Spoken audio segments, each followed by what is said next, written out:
name is John Delgadillo. I work for the City of New Britain as the Director of Support Services. This is the Public Works Operations Center. We were able to build both a facility to serve all the public works operations internally, as well as storage facilities to keep all of our vehicles and city assets stored properly. We also built the fire department maintenance garage as attached to part of this facility. It's also going to be one of the city's main backup data centers. This facility needs to be secure, has millions and millions of dollars worth of equipment in here, so having a state-of-the-art technology as far as access control and security here is definitely a benefit to the facility. So we currently have ICT access control, which we have in other city facilities, so we get to integrate that. One code, one card for one person could access multiple different buildings. That's a benefit for all city personnel. We changed our access control equipment.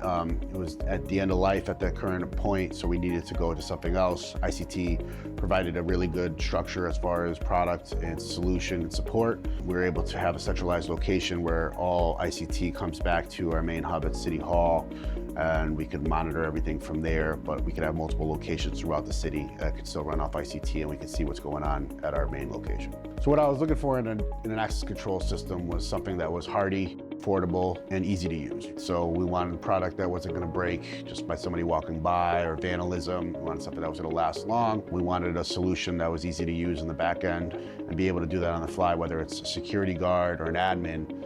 ICT definitely provided that ease of use in the back end of the solution there. So we have over 50 garage doors here, all have glass windows on them. So being able to integrate the alarm system on the garage doors to be able to notify us should we set the alarm and that there is a garage door open, and give us the ability to acknowledge that before we set the alarm and not just move on, not realizing the door's open, is definitely a benefit of having the ICT feature. If it's an issue with our internal IT, the ICT controller will still maintain its memory, so you can still access it even when the network's down. So I would definitely recommend ICT to other municipalities. It's a user-friendly access system. It's definitely a solution that we all wish we could achieve in all of our facilities.